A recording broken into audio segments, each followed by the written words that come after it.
पाश्चात्य मजहब के पास नहीं जितनी समृद्ध परंपरा सनातन धर्म के पास है। सनातन धर्म की ताकत ही हमारी आस्था है और आस्था की आत्मा है हमारे पर्व और त्योहारों में। इन पर्व और त्योहारों के माध्यम से ही भारत आगे बढ़ता है।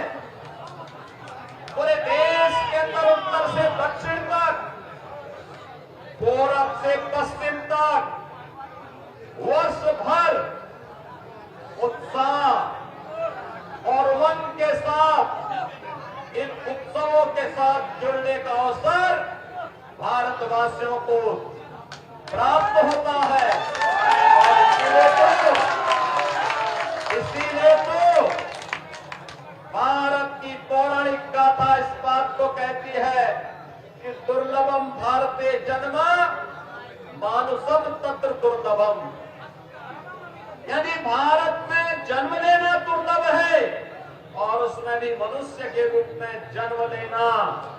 और मनुष्य के रूप में भी सनातन धर्मावलंबी बनकर के जन्म लेना और भी दुर्लभ है। और ये आपने देखा होगा, जो लोग सनातन धर्म को कोसते थे, जो लोग कोसते थे, उन्होंने सनातन धर्म की भी और भारत की सामर्थ्य भी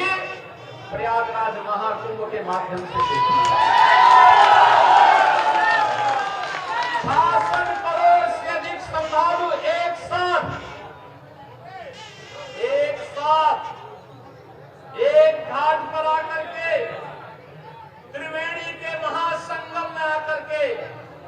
महास्नान का पुण्य का भागीदार बना है।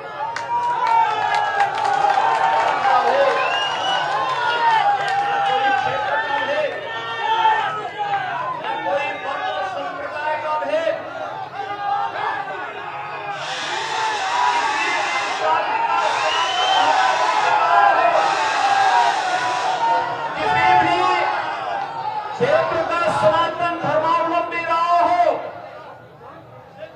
किसी भी भाषा का सनातन धर्मावलंबी रहा हो, भारत में रह रहा है तो भारत के बाहर में है तो आकर के मां गंगा, मां यमुना और मां सरस्वती की प्रेम त्रिवेणी में आस्था की पावन डुबकी लगा करके पुण्य का भागीदार बना है और अपने जन्म और जीवन को धन्य धन्य कह करके सभी को साधुवाद दे करके व्यवस्था से लोगों के प्रति साधुवाद दे करके फिर अपने गंतव्य की ओर प्रस्थान कर दिया। अद्भुत आयोजन था, अद्भुत आयोजन था। और बहनों और भाइयों, दुनिया विस्मयकारी भाव के साथ, दुनिया कौतूहल की निगाहों के साथ, दुनिया इसे इस अकाल्पनिक अविस्मरणीय और अद्भुत घटना को देख करके भौचक थी। लेकिन सनातन धर्म के अनुयायी उत्साह और उमंग के साथ तब भी थे जब प्रयागराज की धरती से एकता का संदेश गूंज रहा था और उसी एकता के संदेश को लेकर के होली जैसे पावन पर्व को हमें आगे लेकर के चलना है।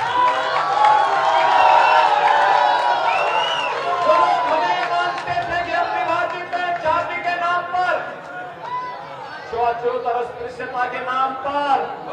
हम लोगों से पूछना चाहिए कि भगवान ने तुम्हें दृष्टि दी है, जाओ तुम हमें बदनाम करते थे, हमारे सनातन धर्म को बदनाम करते थे, तुम्हें देखना है तो प्रयागराज के संगम में आकर के देखो कौन जाति मारती, कौन वहां तो राष्ट्राध्यक्ष हो या एक सामान्य गांव का निवासी, वहां पर कोई बड़ा सा बड़ा धर्माचार्य रहा हो या गांव में निवास करने वाला एक सामान्य योगी सन्यासी, इन सब ने एक ही संगम में जाकर के मां गंगा की कृतज्ञता ज्ञापित करते हुए आस्था की पावन डुबकी लगाई है। कौन लोग हैं वे बांटने का काम कर रहे हैं? ये वही लोग हैं जिन्होंने अयोध्या में राम मंदिर का विरोध किया। ये वही लोग हैं जो गौ तस्करी में लिप्त थे और गौ हत्यारों को प्रश्रय देकर के उन्हें सत्ता में भागीदारी बनाते थे। ये वही लोग हैं जो बोलते हैं कि भारत कभी विकसित भारत नहीं हो सकता। बहनों और भाइयों, इन लोगों की मंशा देश के प्रति, सनातन धर्म के प्रति जग जारी रहे, और इसीलिए मैं आप सबसे कहने के लिए आज आया हूं कि पर्वों की परंपरा को आगे बढ़ाना, और मर्यादा पुरुषोत्तम भगवान श्री राम ने तो हमें मर्यादा का ही पाठ पढ़ाया है। मर्यादा के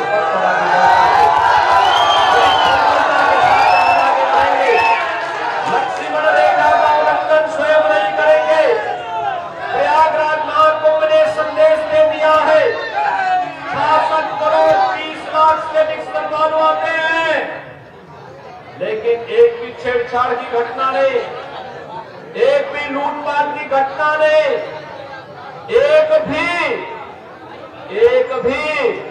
कोई ऐसी घटना नहीं जिसके कारण किसी भी सनातन धर्मावलंबी को सिर नीचे करना पड़े। ऐसा अद्भुत अनुशासन, ऐसा अद्भुत मर्यादा,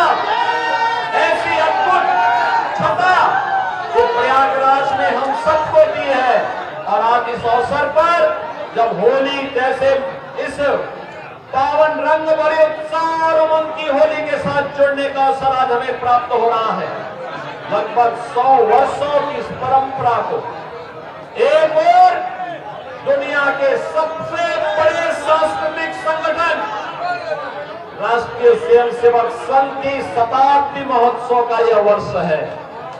और दूसरी ओर इस होलिका उत्सव समिति के भी कुछ ही वर्षों में शताब्दी महोत्सव का आयोजन होगा।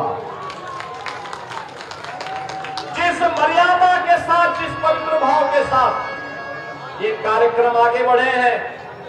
समाज को जोड़ने का,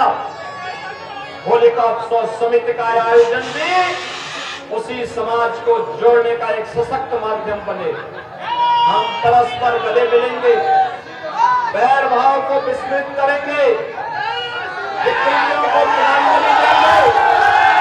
आपने होली का दहन का कार्यक्रम करके साबित किया है, हजारों वर्षों की इस परंपरा के साथ जुड़ करके, कि अगर हमारा कोई किन्हीं कारणों से कोई अहंकार आ गया, कोई शब्द का भाव हमारे मन में आ गया, हम उसे तिलांजलि दे करके पूरी तरह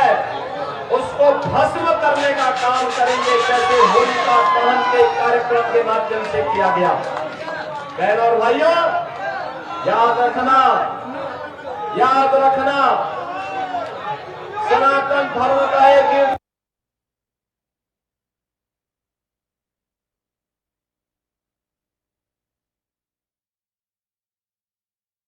अधिकारी